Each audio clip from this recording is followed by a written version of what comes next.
It is now 6:00 p.m. and a quorum of members is present. So the meeting of the Board of Education of the School District of New Berlin is called to order. Please call the roll. Ms. Crosby? Mr. Helmer? Here. Ms. Connick? Here. Mr. Kurth? Ms. Schultz? Here. Mr. Seidel? Here. Ms. Wondricek? Mr. Kurth and Ms. Wondricek let me know they are unable to be here this evening. So I would entertain a motion to recess to closed session. Madam President, I move to adjourn into closed session pursuant to Section 19.85, Section 1, Section C, E, and F of the Wisconsin statutes to consider approval of closed session minutes from the November 14th meeting, employment, performance, and compensation matters pertaining to staff, and finalize the superintendent's goals for next year. Second. I have a motion by Mr. Seidel and a second by Mr. Helmer. Please call the roll. Mr. Seidel? Yes. Mr. Helmer? Yes. Ms. Crosby? Ms. Connick? Yes. Ms. Schultz? Yes. We are moving into closed session. We'll return to open session around 7:00.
It is now 7:02, and we are returning from closed session into open session.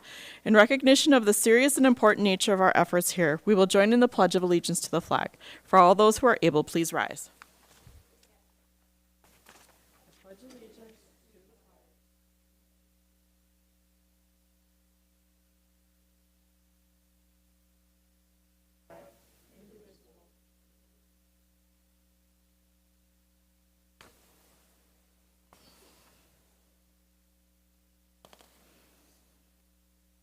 And now for those who wish to prepare for the meeting, we will have a moment of silence.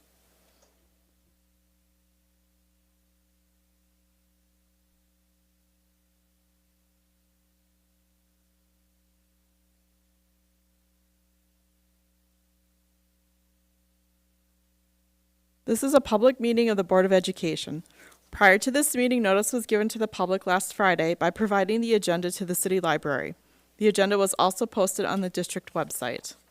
A copy of the agenda was forwarded to the Journal-Sentinel, the Waukesha Freeman, and the Waukesha Now, all of which have filed requests for all public notices. We're going to begin this evening with recognitions. To start, we have the Eisenhower Girls Tennis #1 Doubles State Champions. Hi, everyone. My name is Kevin Fitzgerald, Director of Athletics and Activities at New Berlin Eisenhower. Ava Meyer and Maya Samuelson, will you please stand up? We'll begin with you. All right. Good evening, everyone. Thank you to the board for having us tonight to recognize our 3 individual state champions from this past fall sports season. Winning an individual state championship is an accomplishment that only 5 athletes ever have earned since Eisenhower opened in 1969. Now we have 8. I'll start with our record-breaking #1 doubles team of Ava Meyer and Maya Samuelson. Both are great athletes in their own right. They're great tennis players in their own right. And when the two teamed up during their freshman year, they proved that it was a very, very wise decision to pair the two up. As freshmen, Ava and Maya recorded a record of 25-5, went undefeated during Woodland Conference play, and finished as conference champions. As sophomores, the 2020 year, Ava and Maya recorded a record of 13-4, going undefeated in conference play yet again. Yet again, were conference champions, and this time qualified for the state tournament. As juniors, Ava and Maya had a record of 24-5, were again undefeated in conference, were again conference champions, and were again state qualifiers. And then as seniors, Ava and Maya had a record of 34-2, again went undefeated in conference play, again were conference champions, and were crowned as Ike's first ever state champions in tennis. So for their career, they finished with a record of 96-16, 4 years in a row as conference champions. They never lost a single match in Woodland Conference play. Yeah, that is worth it. And of course, finished their careers as state champions. Ava and Maya obviously have left a legacy on the court as Ike's first ever state champions, but that legacy will stretch far beyond the court. When I asked Coach Amy Lowe what they meant to her and to Ike tennis, she said Ava and Maya had been a pleasure to coach. Both were always there for one another and their teammates, picking each other up. Both of them showed up each day with enthusiasm, energy, leadership, and respect. This all came together in their well-deserved title as state champions. Ava and Maya both currently serve as leaders of our girls basketball program, who's off to a 3-0 start versus 3 very solid programs. And they're gearing up for a tough conference matchup on Friday versus Pewaukee, but not to overlook Brookfield Central tomorrow. That was an important one as well. Congratulations to both Maya and Ava on their wonderful high school tennis careers, and we wish you nothing but the best of luck as you finish out your senior year. Congratulations.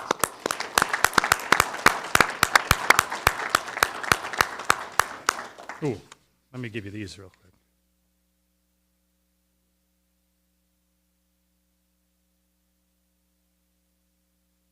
All right, the other state champion being honored tonight is Ike's sophomore, Faith Wehrman, if you wouldn't mind please standing up. It's not too often that everyone at a cross-country meet or a track meet drops everything they're doing to watch an individual athlete, but that's exactly what happens when Faith is about to enter a race. Anyone who knows distance running in the state of Wisconsin knows that Faith Wehrman is in a class of her own. It was just this last fall when we first realized that the hype surrounding Faith Wehrman was very, very real. She broke Ike's all-time record last fall and since then has broken that same record more than 6 times. Currently, her record of 18 minutes and 1 second, which was ran earlier this fall, sits as Ike's all-time record. but she'll surely break that record over the next few years, or at least that's the goal. As a sophomore, Faith is now a 2-time conference champion, a 2-time sectional champion, and when she won the sectional meet earlier this fall, she crossed the finish line in an astonishing 87 seconds faster than the second place runner. Last year, she was the Division II state runner-up in cross country, and this fall, she made Eisenhower history with Eisenhower's first ever cross country state championship. Her time of 18 minutes and 14 seconds was 10 seconds faster than the state runner-up, and her time ranks as the 5th fastest time ever recorded in the Division II race. Thanks to Faith and her teammates, Ike qualified for the state meet for the second time in a row when they won the 2022 sectional championship over State Power Shorewood High School. When I asked Coach Billy Simon what Faith means to Ike Cross Country, he said, first off, Faith is an excellent teammate. And for every bit of an amazing talent that she is, she matches that talent with her work ethic.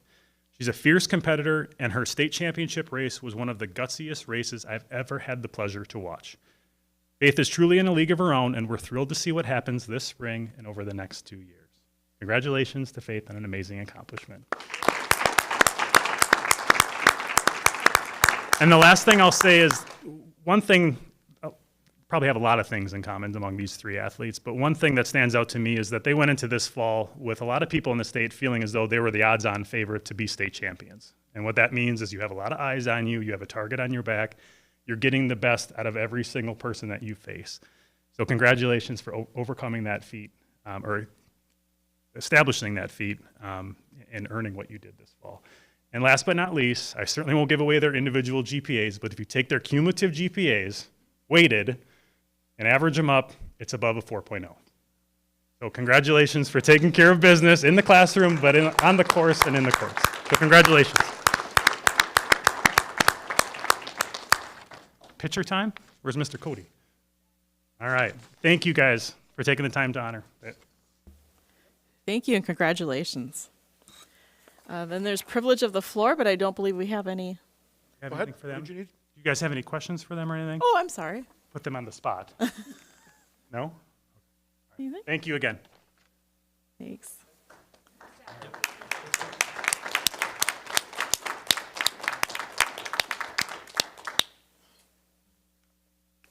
We don't have any privilege of the floor this evening? Okay. So President's message. Actually, I wasn't going to have anything, but I do now.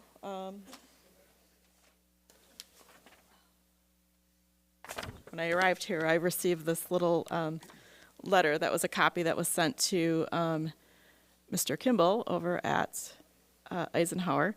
And our New Berlin Chamber Orchestra has been selected to perform at the second general session of the 2023 Wisconsin State Education Convention on Thursday, January 19th. So I just wanted to congratulate the New Berlin Chamber Orchestra on this and being selected. So it was nice news to come to today. All right, then the administrative team report. Yeah. Round of applause. Proud mom, proud mom. Angelina.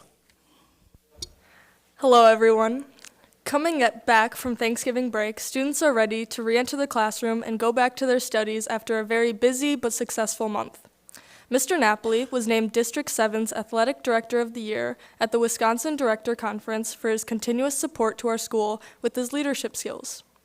Construction 3 students are working with Tim O'Brien Homes for their 7th year in teaming up to build a home.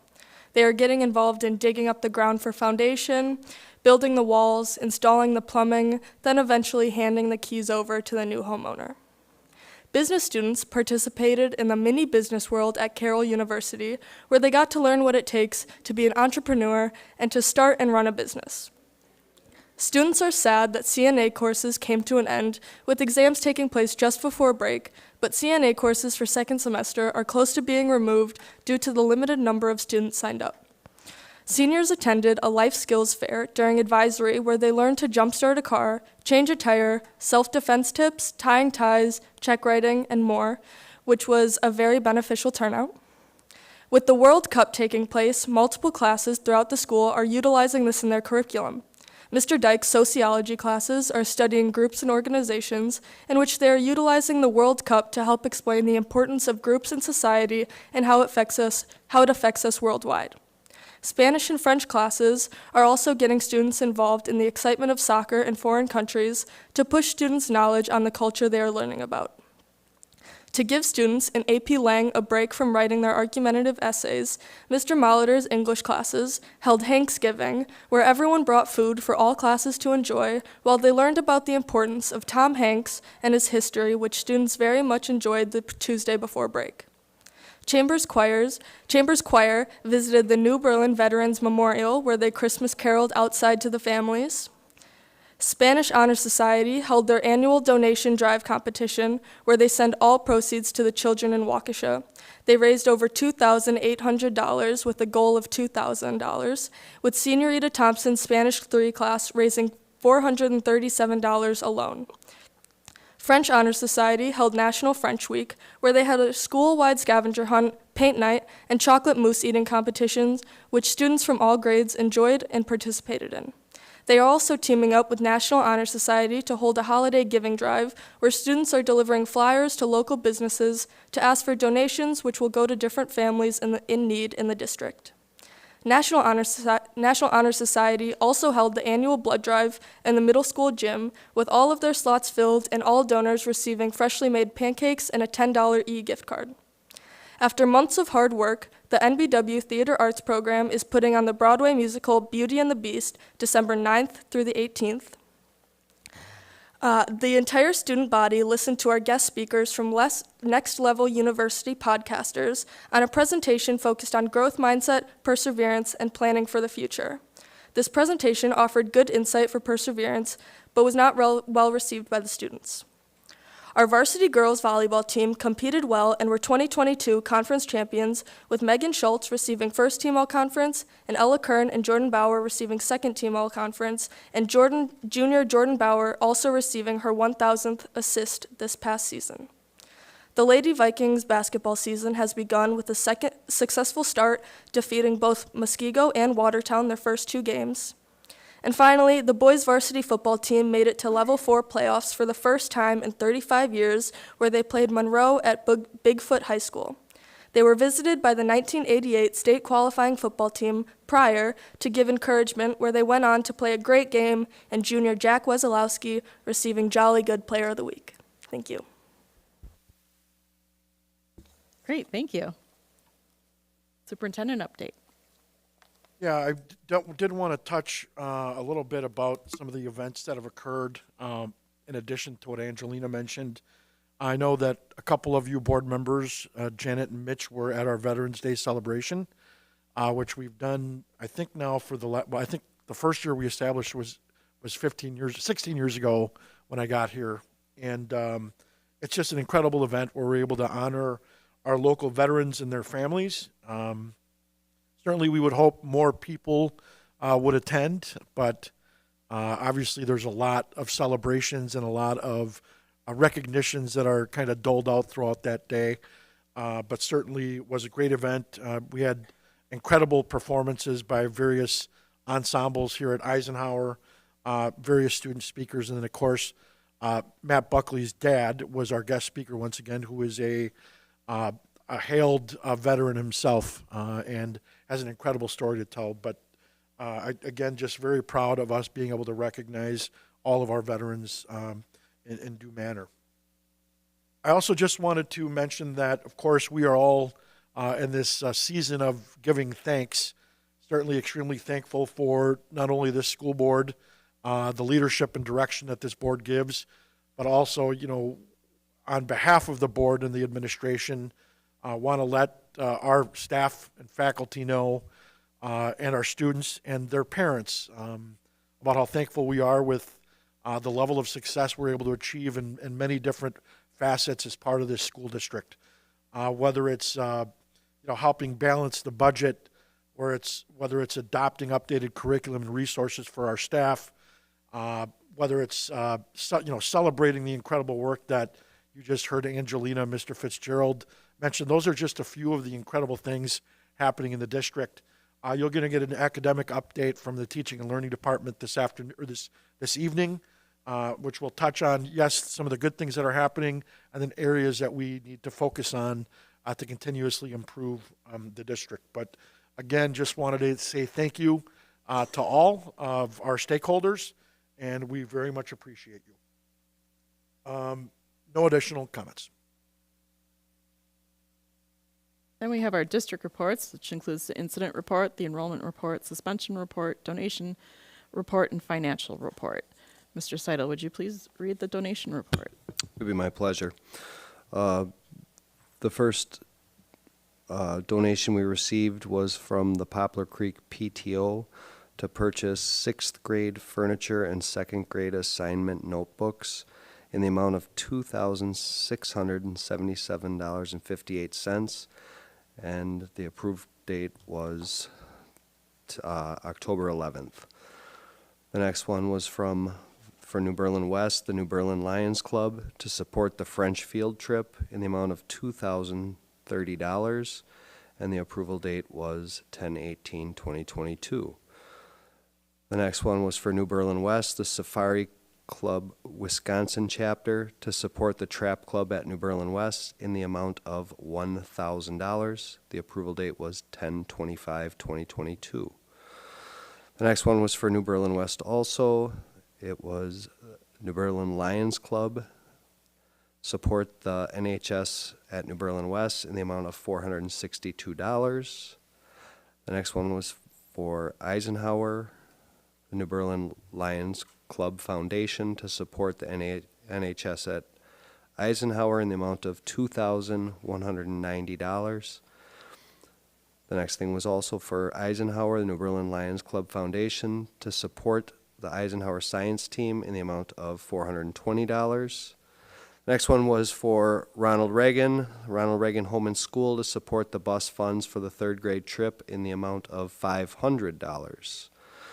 Finally, for New Berlin West, Jordan Braish and Bilford Lumber, to support the New Berlin West with a donation of building materials, lumber, LVL, plywood, and I-joists in the amount of in-kind donation in the amount of $750, bringing our total donations to $10,021.58.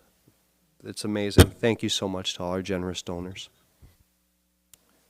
Yes, thank you. And then next is the consent agenda, which consists of the notice and approval of minutes of the board meeting on November 14th. Are there any items that should be pulled out for separate consideration? Do I have a motion for the consent agenda? So moved. Second. I have a motion by Mr. Helmer and a second by Mr. Seidel to approve the consent agenda as presented. Any discussion? Hearing none, all those in favor, raise your right hand. All those opposed? Motion passes. On to our regular agenda. We have first up the Teaching and Learning Department Student Achievement Data Presentation. So while we do have a lengthy presentation, we're going to do a kind of a high-level presentation tonight. We did provide the presentation to you in the board packet last week. And so there's a lot of information to go over, but we're not necessarily going to get into all the details, but we certainly would be open to answer any questions, comments, or concerns the board might have at the end of the presentation. But again, we're going to just quickly move through the presentation. Oh, okay. Hi, everybody. I'm going to just tell him to turn it. So thank you very much. I will concur with Joe really quick that we want to start this by really talking about how grateful we are for our students, our staff, our families, for all the support that they give us, so that we can do this presentation tonight and kind of showcase all of the great things that are happening in the district. So as you can see, these are the things that we're going to be going over today.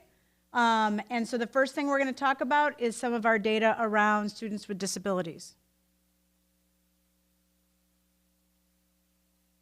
A little taller. Good evening, board. I'm Amanda Mazurkowitz, the Director of Student Services. So what you see on the screen here is a slide that for the last 4 years gives you the percentage of students with disabilities that we have in the district, broken out by total population, elementary, secondary, and our early childhood students, who are our students who are 3, 4, and 5, not yet of school age. One of the things that I think is important to note is that even though our enrollment as a district has gone down slightly over the last couple of years, it's stayed pretty stable in special education with our overall percentage of students who have disabilities in our district. What you see on the right-hand side of your screen are the number of evaluations that we have conducted as a school district over the last 3 years, and then the percentages that you see parenthetically are the number or the percentage of students who qualified for services then. So for example, last year we did 84 evaluations, but the number of students who actually qualified for services was 57.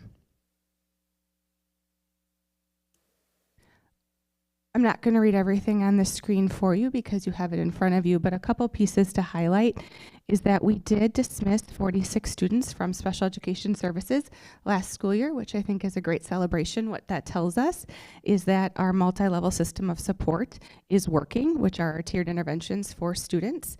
Most of our referrals that we receive continue to be from parents, which also lets us know that as a school system, our SST, or what we call our student support team meetings that we have where we're looking at data, help our informed decisions about what we're doing and what interventions we're putting students in. That system is also working for us. The vast majority of our evaluations continue to be for our early childhood population. And we continue to have our partnership for with our board certified behavior analysts that work with our special education and general education staff on student-specific interventions and providing professional learning. I think the other important thing to note is that we had 28 students in grades 1 through 12 move into our district this school year with IEPs, which did impact our staffing a little bit. This was a great celebration for us as a district. Indicator 14 is a required indicator by the U.S. government. We're required as an LEA every 5 years to report this data. We as a district choose to report it every year with the help of Lisa Brazelton, who is our 18 to 21 teacher. She is our transition specialist. And what we do is we look at what are students doing 1 year post-graduation. And because we voluntarily give that data to the state, we are eligible for a competitive grant. And this year we were awarded $955 per successful survey. And a successful survey means that a student is doing something that would either be other employment, competitive employment, or higher education 1 year post-graduation. So it looks at post-school outcomes. And as a result, we received over $17,000 that we can put back into our school system, which I think is really, really good. And what you're gonna see in this chart is our data as a district compared to how the rest of the state is doing with indicator 14. And as you can see in all 4 areas, with competitive employment, other employment, higher education, and other education, we are far outperforming the rest of the state. Here is some discipline data for you to look at. It's macro data. The only way it's disaggregated right here for you is between elementary and secondary. And again, attendance. This is something that we've continued to report to you. It's also something that's factored in on our school report card as well. Dr. Sanders is going to talk a little bit more about our mental health supports, and then we'll go into academic data. So we're always impressed when we actually see our attendance data and that our attendance data is doing exceptionally well.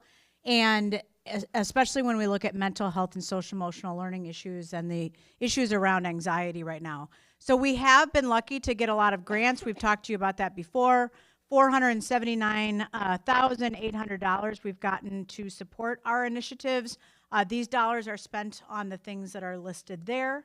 And if you go to the next slide, we also, as you know, we have been utilizing Care Solace as a virtual concierge service for mental health.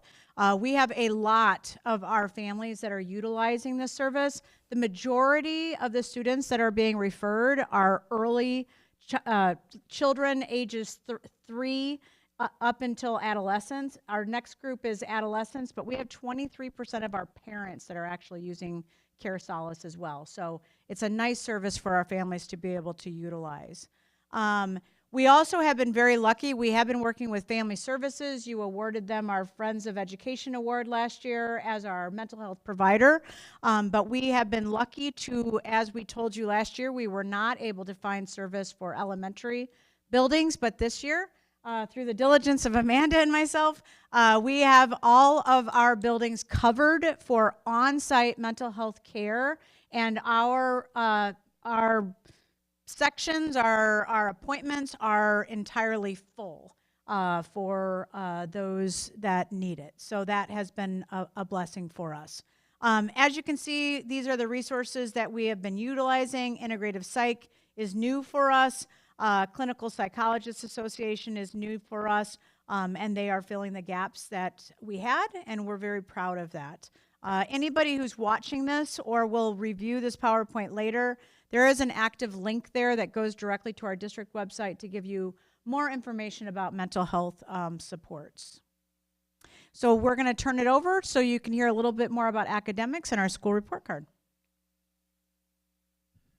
All right, so 2 weeks ago, the Wisconsin State School Report Cards became public.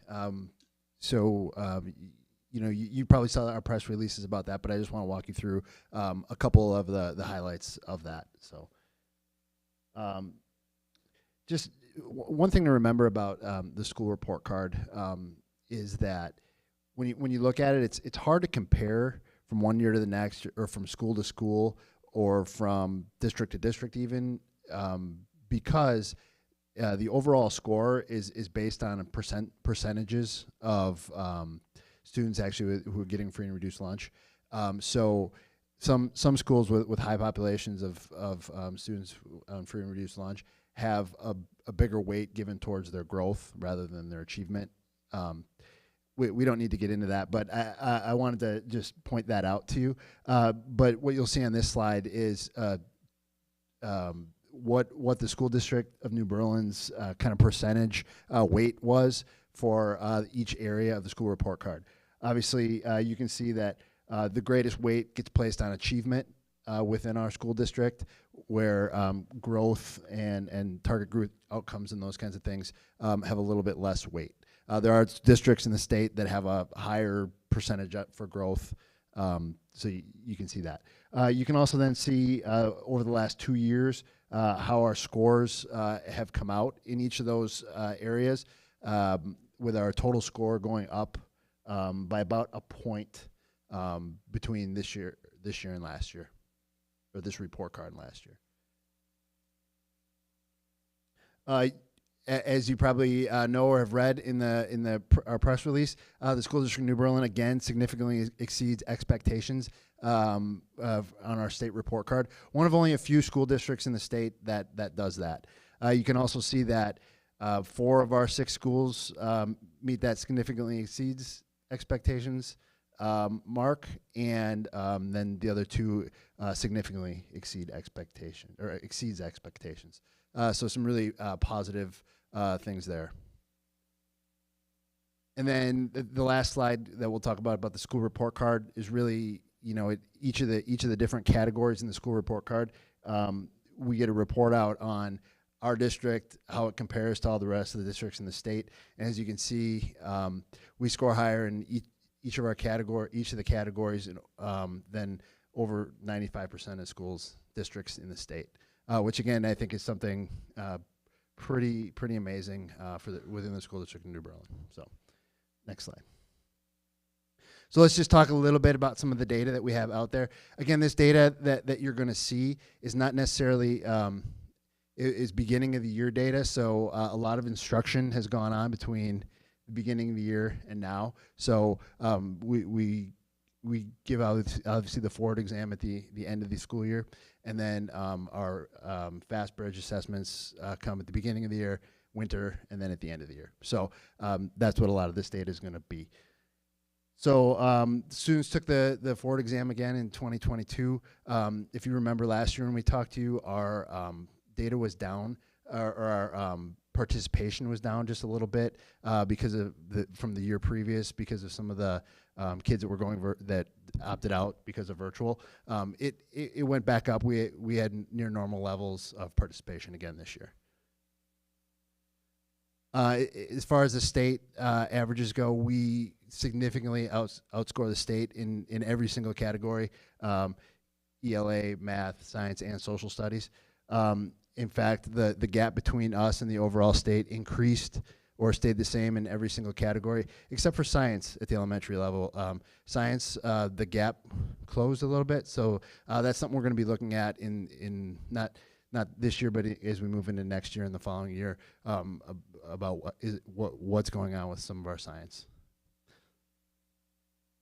Again, these graphs just show our ELA and math scores over the last 3 years and how we've outpaced the state. And then another interesting fact when we look at some comparisons between us and Waukesha County schools, between when the whole COVID pandemic thing happened and then the year that the Ford exam came back, the school district of New Berlin in the elementary schools had a pretty big drop in our student proficiency levels. But between 2 years ago and then last year, we saw the highest jump in the whole county. So the growth, I think some of the things we did with the decisions you guys made, having kids come back, being full-time and those kinds of things, really helped us to make that growth more so than anybody else in the county. So kudos and thank you for that. And then these are just some real quick not necessarily in-time scores. These were at the beginning of the year before really any instruction happened. But just wanted to share with you some comparative scores from fall of 21 and fall of 22. This first slide you can see is grades is an assessment we give to kids in grades kindergarten through second grade called the A Reading Assessment. It's kind of just an overall general reading assessment. You can see our scores on those, or our percentage of kids above the benchmark on those between the two periods went up. Actually, pretty good. Next slide, Dan. Here you can see there's two other different assessments on here. One is the early reading assessment. That's some of the word recognition strategies and skills that kids need to learn to become readers. You can see that one went down a little bit between fall of last year and fall of this year. What we've noticed, especially in that our incoming kindergarten class is a little bit lower than it has been in the past in this particular assessment.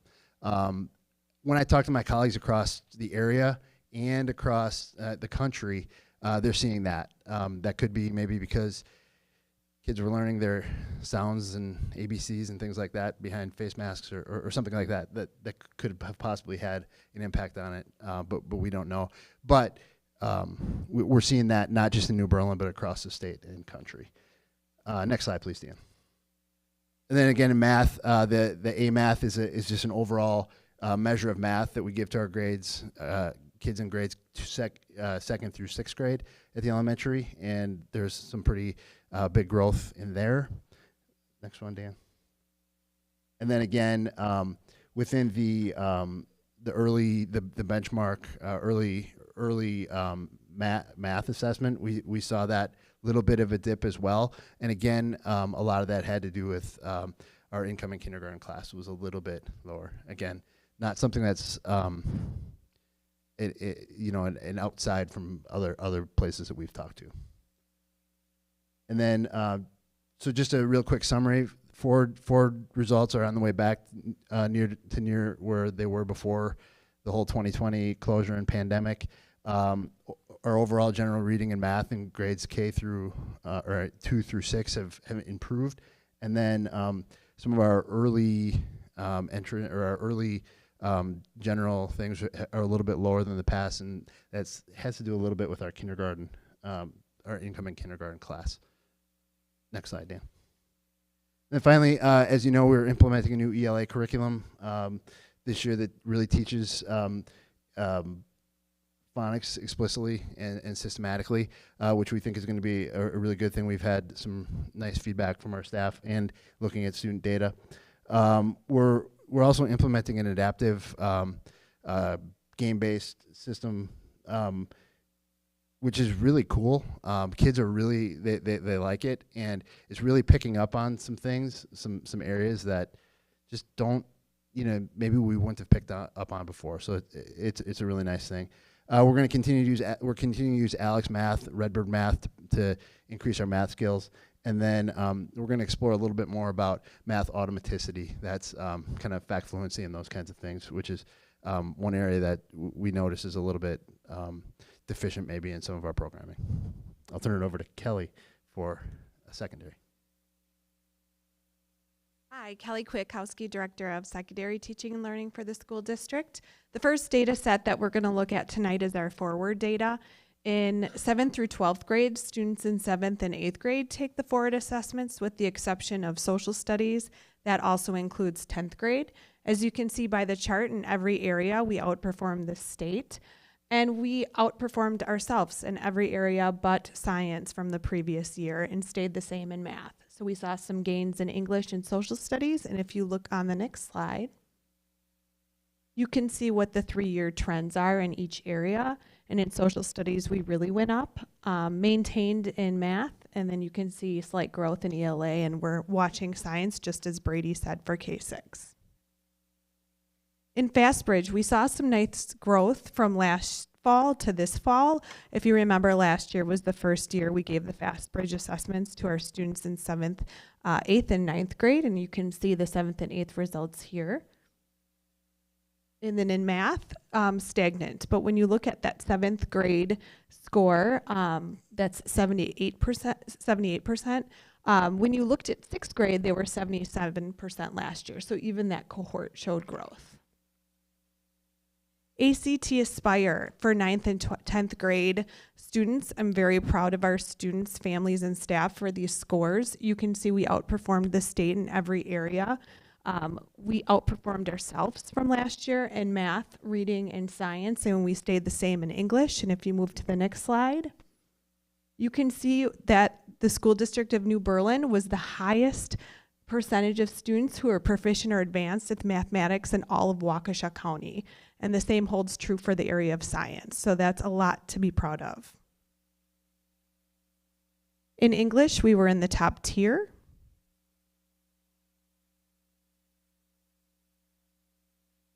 And then for ACT, so that's something that all of the juniors take across the state.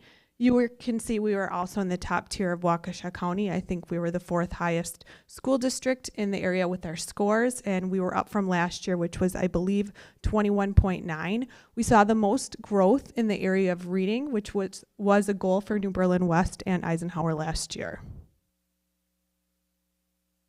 And then advanced placement tests. You can see we had the highest percentage of passing scores last year than we did in almost a decade. We tied our 2018, 2019, and we also had almost 50% of our students in grades 9 through 12 take an advanced placement test. So highest percentage of students participating, and then also highest score of 3 or above. Again, a lot to be proud of. Really happy about that average score of 3.4. I am going to talk about the strategies moving forward. We are in all of our buildings, specifically secondary, continuing to focus on content area literacy as well as English language arts across all grade levels and content areas. We are re-emphasizing the co-serving model so we can reach all of our students at every grade level. We are continuing to form partnerships with other school districts, with other businesses, our mental health providers to support our students, staff, and families. And then with all of our programs, we're monitoring our return on our investment for instructional resources, interventions, enrichments, and strategies. Like Amanda mentioned, we're looking at our multi-tiered system of support and determining if that's working in the area of special ed. We're doing the same thing for literacy, for interventions, for some of our enrichment for our students. Are we getting that bang for our buck? So we're continuing to do that. Thank you for your time tonight. Again, a lot of information, and we moved quickly through that, but we'll be happy to answer any or address any comments, questions, or concerns. We got a lot of comparisons within Waukesha County for high school. Do we have those same comparisons for elementary school? Yes. I think it was all state. I think all the comparisons were us to the state. Yeah, we have that. We just, traditionally, we kind of build off of what we've provided for you before, but it is something that we can get to you in the future. I mean, looking at like the bar graph of Yeah. if we could have something like that for the elementary. I think not all the numbers that you guys provided, but I think looking at, Well, the only one that we'd really be able to do would be forward. yeah, it'd be forward for like ELA and Yep. science or Yep. whatever. Just We can do that. yeah. Thank you. You're welcome.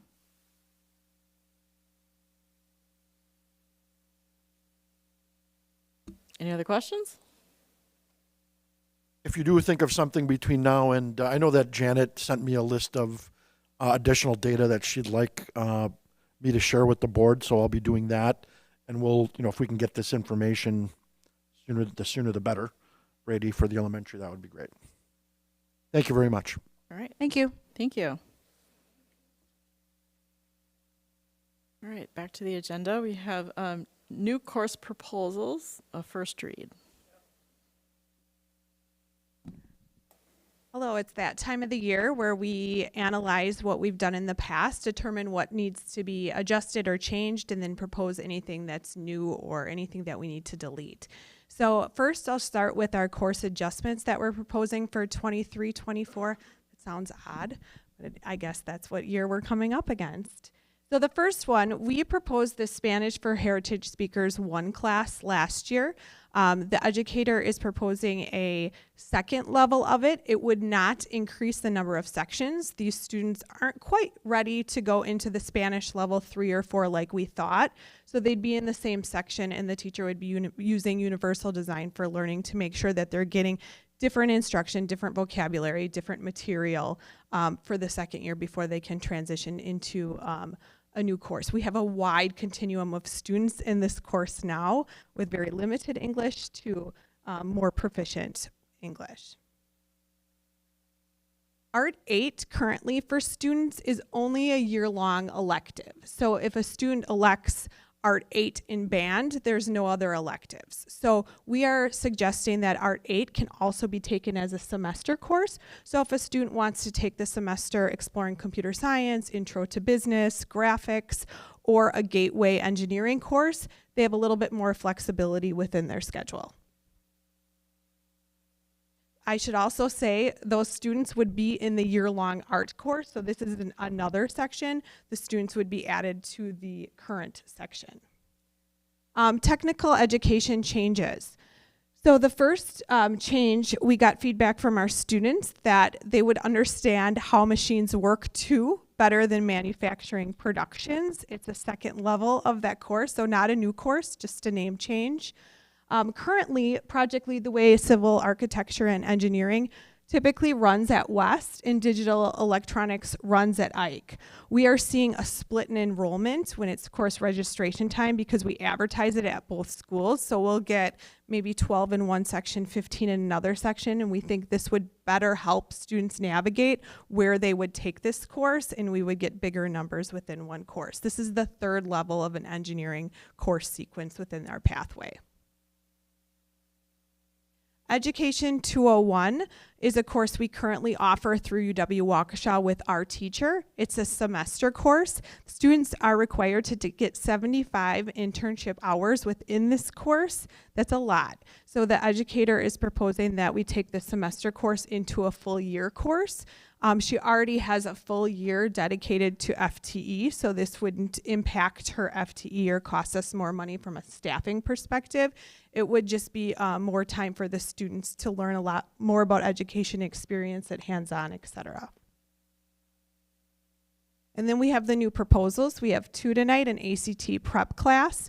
We would run this during summer, and then 1 semester course at each building for students who want to take the ACT prep course, 1 at West, 1 at Eisenhower.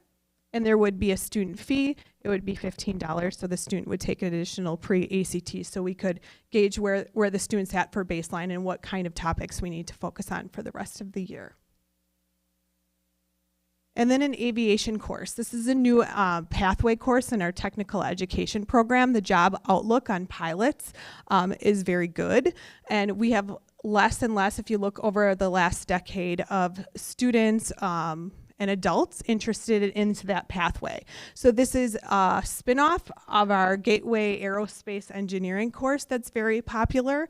And then we have a teacher who's actually a pilot herself. So a lot of passion in this area, and it would add a new pathway for our students in the area of transportation, distribution, and logistics.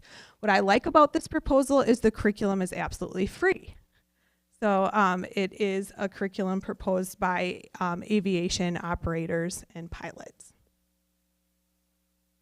And then forecasting out to 24-25, AP pre-calculus is something that has been proposed. You can offer it as soon as next year. Our pre-calculus book is 2 years old. They have let us know that the supplement for AP will be coming out next summer.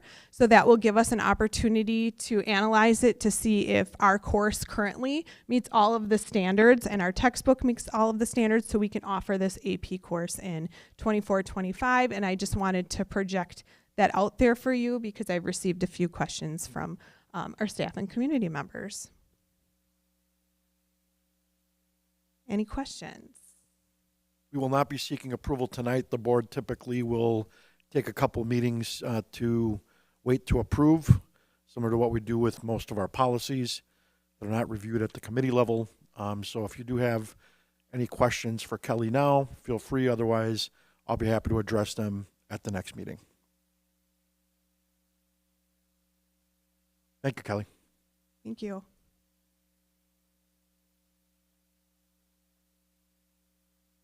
And then we have some more first read of policies. These are the animal-related policies we had to postpone.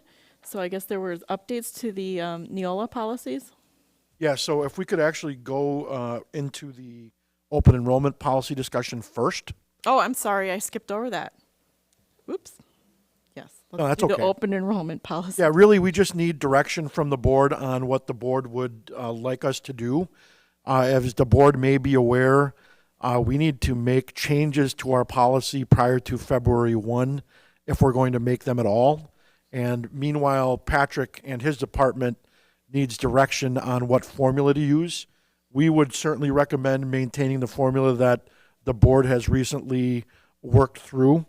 Essentially what that means is that we provide a guarantee for students that are currently attending, as well as siblings of the currently attending students. So, for example, if I was a current student and I moved to Muskego, I would automatically have a first right of refusal of keeping my seat here in New Berlin. We also then, this guarantee makes the reapplication requirement for sixth graders moot, because then they wouldn't, essentially have to reapply. If we're guaranteeing them that. We currently also have a waiting list. I know that we typically haven't pulled kids off the waiting list, which, could make it, kind of a false hope situation, but the board did prefer to kind of leave that as it was, and we're okay with that. So essentially, we just need to know whether the board is going to maintain the status quo with where we are with open enrollment, or if they want to do something different. And if you do want to do something different, then we need to bring you the proposed revised policies at the next few meetings prior to February 1. Again, our recommendation is to maintain the status quo. My only question is, when we did change the open enrollment a while ago, one board member mentioned bringing back like how that was working, kind of like what happened. Is there any data we have about like how many reaccepted, how they're doing it and stuff? Just that's just kind of secondary. Just wanted to, I remember that was brought up during that meeting. Yeah, so we do have old information here in what we provided the board. So I could certainly provide you updates to that, but based on the guarantee of like the example that I just used of me moving out and being able to maintain my spot here. The language allowed open enrollment of 42 students in the year 2020, 2021. And these were in addition to the 25 accepted students via the general formula that the board had approved for us to kind of move forward. I can certainly bring more information back to you, Amy, or provide that in an update, but that at least gives you kind of a general idea of kind of where the numbers have been over the last couple of years anyway. Can you give some clarity on that? You said students that have moved out but are still being accepted into that program? So for example, because of the guarantee that we have in the language, it allows me to be able to stay in New Berlin if I move out, if I'm a current student in New Berlin.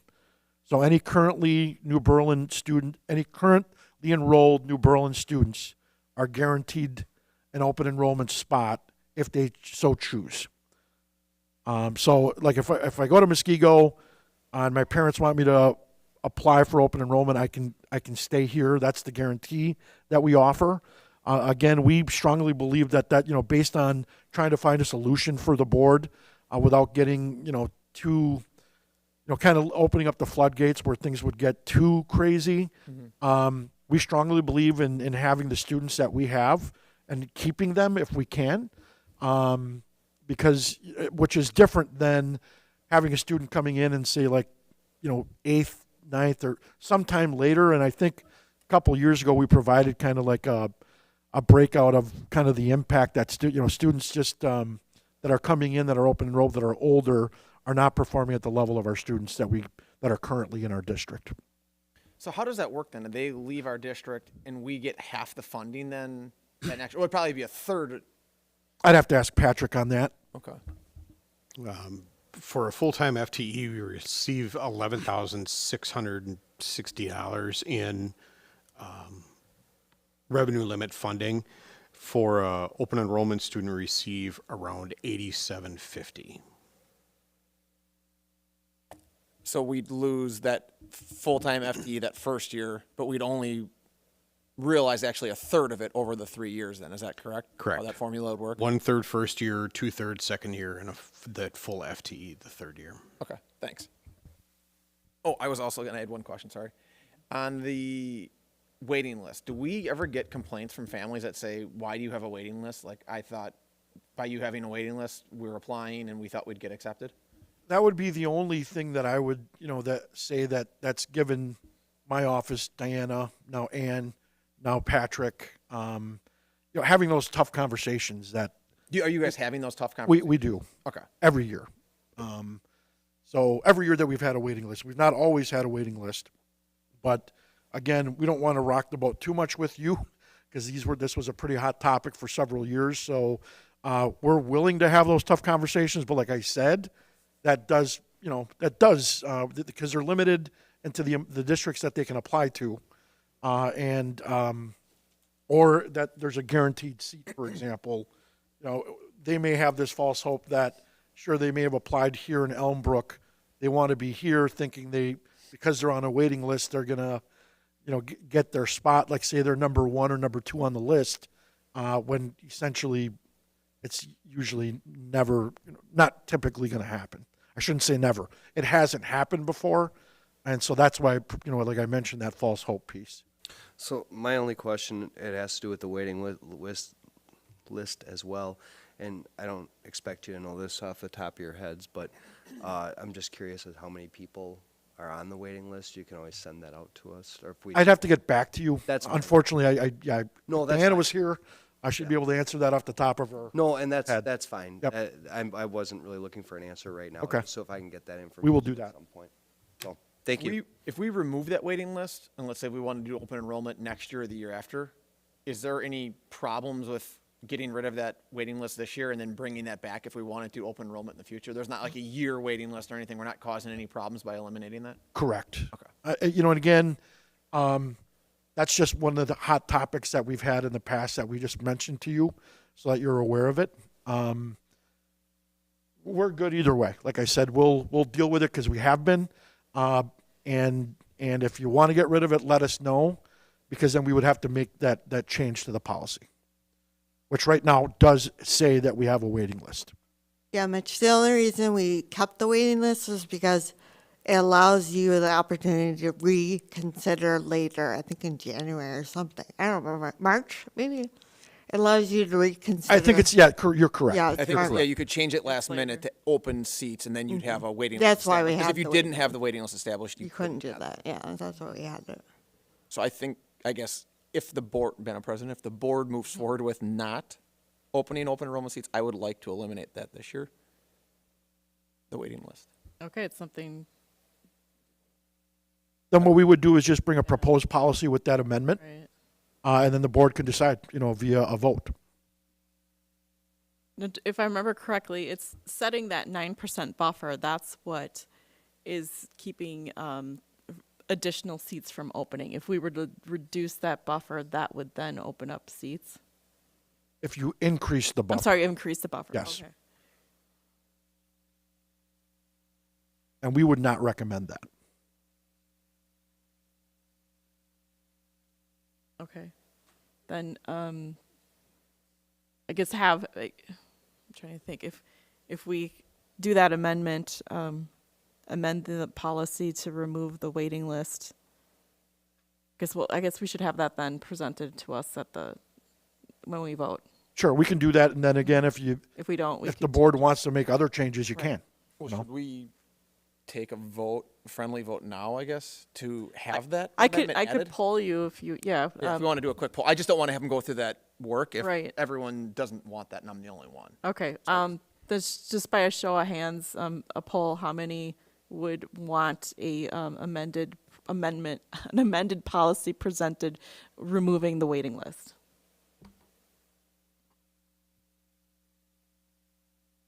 I guess there's not enough. And I have a feeling at least one of the other board members, I don't know, probably wouldn't. And I'm neutral on this one, actually, so I was just curious to see what others thought. Well, I guess not, but then don't, but Well, we have to. we can still amend it during the Well, debate. if put it this way, let us know if you would like it on the agenda, but know that we need to have decisions made, with a first read and a second read prior to us bringing you the finalized formula. Quite honestly, the seats, the waiting list, no waiting list, if that's the only change, that's not a problem timing-wise. But if one of you does want a change to the formula, that we would need to realize sooner than later so we can come up with the seats, Right. the determined seats, which needs to be approved prior to February 1.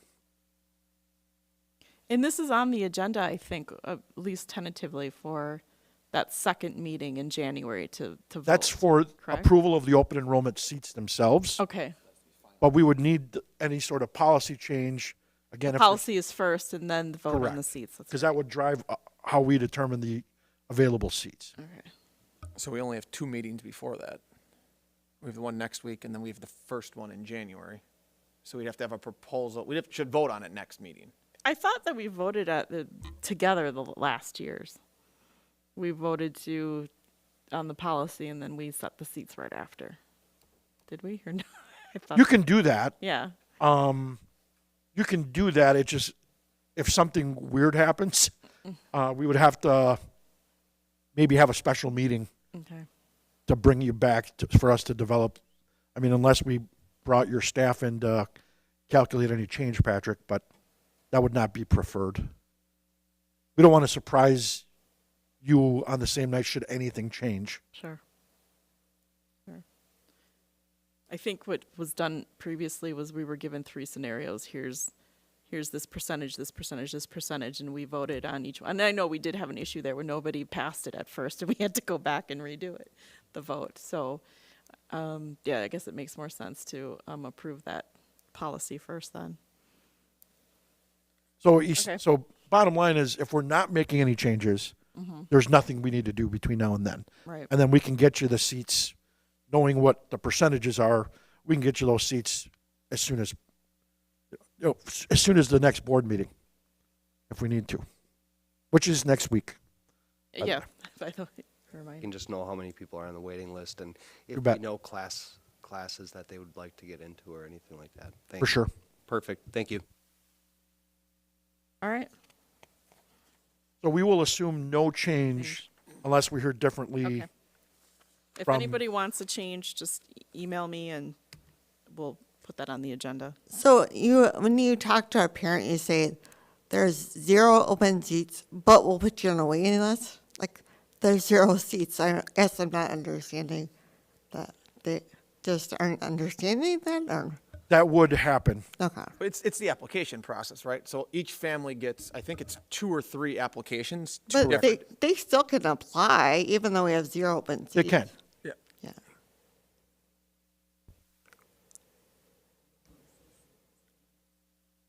Yeah, I mean, Diana would preface it with, we have 0 seats available, so if there's 10 people or 50 people on that list, she would preface the conversation with, just so you know, we have 0 seats per our formula. I should clarify. My reason for wanting to get rid of that is someone should lay out, if we want to keep this, someone should lay out a scenario of where we're going to say in March, this changed, let's open seats. That would be the purpose of having a waiting list to bring those students in. And I think if we're going to keep that, we as a board should agree, these are the 2 scenarios that we would then open up these seats for this waiting list. And if we don't have a scenario, And quite honestly, from our perspective, we cannot predict the future of what's going to happen with our enrollment. And to be able to predict that even in March, as compared to January, to be able to say, oh yeah, we'll be able to have, fit these kids come August or September. I mean, in my good conscience, that's the conservative approach that we are taking. I mean, this scenario I see it is we lose 300 students this year and we don't know how to fill those seats, and we'd open up open enrollment seats to those, like if it was last minute, but I don't see that scenario happening where we lose 300 students. So that's where I don't see the opportunity. My goal for asking is I don't have the information of how many people are on the list, what classes would be affected, and I'm not saying one way or another how I would say it, but until I know the information, I don't want to eliminate a list if it's 5 people. Sure. Thank you. If somebody leaves the program, does that then open up a seat? So if somebody who's open in here in the school district because of open enrollment, but then they and their siblings all move, what happens to those seats? I'd have to get back to you on that. Okay. All right, I guess we need a little more information. We'll share an update, and if anybody wants to make any adjustments, we'll put that on the next. But again, what you're suggesting though, Janet, Yeah. is that we could just pick a student off of that Off the waiting list list then, to yeah. backfill a vacancy that may not, or that became available because the student didn't take it. Mm-hmm. Is that what you're suggesting? Oh, no, I'm thinking if somebody actually moves, let's say a parent is being sent out of state, and we do have kids from maybe West Dallas going to school here in New Berlin.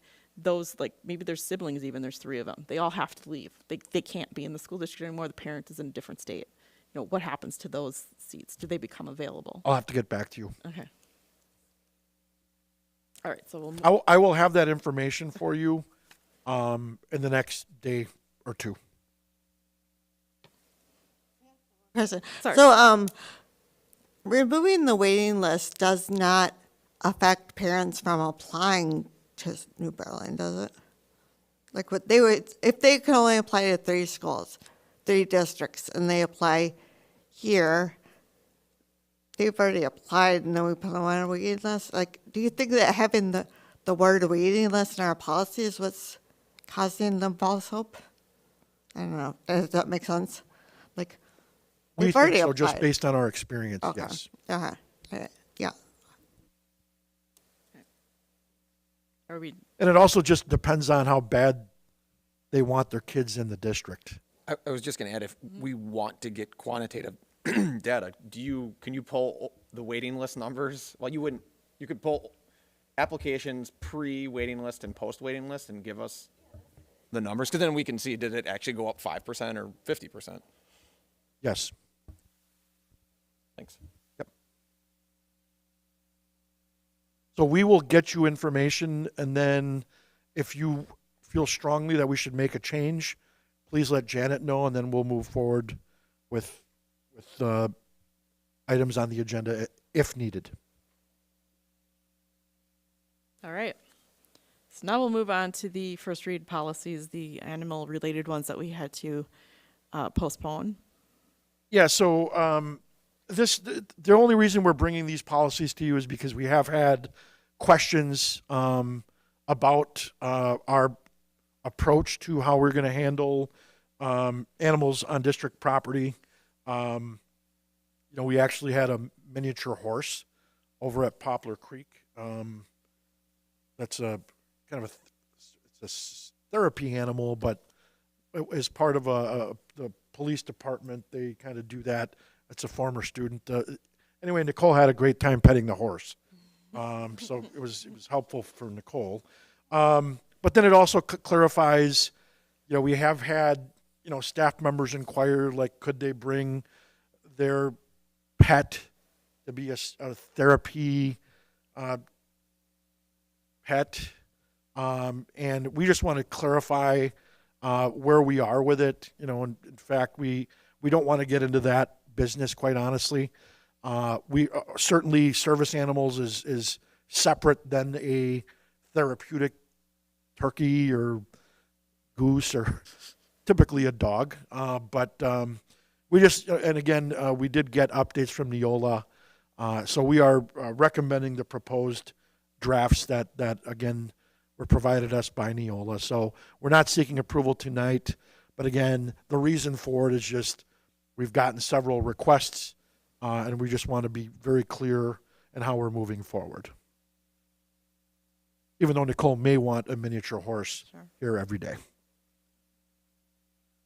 Is there anything in particular that were changed with this Neola policies compared to the ones that were first presented to us? It's just expanded, quite honestly, with their direction. And, again, based off the fact that we're going to be doing a major overhaul with Neola policies, as I mentioned to the board in an email, this was just one of the hot topics. So, but again, if you look at some of our previous policies, they're pretty narrow, but Neola is suggesting some pretty expansive language that we would recommend because they are recommending it to us. Anybody have questions? I do have one more question. Just curious if you have consulted with any teachers. I do know that there's a teacher at West that on a regular basis, annually, she would bring in a dog, and it was curriculum related. And those things are different. Okay. Those are different than just doing something permanent, like on a more permanent basis. Oh, okay. This is all service animal related, isn't this? Not all of it. No, it's animals in general. For the policy, though, most of it is. It clarifies what is a service animal, and then it also clarifies when we may make an exception. So, like, the kids loved that horse, and if somebody's bringing in a dog, and in fact, we actually, for some of our career days, we actually have dogs here because we've had, groomers that'll present, or like at some of our Jump Into Your Future days at the elementary. Kids do love it. It's just, we just want to make sure we're clarifying our position on it. All right. If there's any other questions, then direct them to you during this week. And we'll be seeking your approval next Monday. Okay. All right, and then we do have one motion from closed session. Do I have a motion to approve the employment services report? I'll make a motion to approve the employment services report as presented. Second. I have a motion by Mr. Seidel and a second by Mr. Helmer to approve. All those in favor, raise your right hand. Motion passes. We have our future meetings and dates. As usual, the board meetings are generally held the second and fourth Mondays beginning at 7 o'clock p.m. in the Eisenhower Commons, unless noted otherwise. For instance, noted otherwise this time is next Monday. We have a meeting on December 5th at 7 o'clock. This is the first Monday of the month rather than the second, and that will be our final board meeting for this calendar year. And then our first board meeting in The new year is Monday, January 9th at 7 o'clock p.m., and the next one is Monday, January 23rd at 7 o'clock p.m. Do I have a motion to adjourn? So moved. Second. I have a motion by Mr. Helmer and a second by Mr. Seidel to adjourn. All those in favor, raise your right hand. Motion passes. This meeting is adjourned.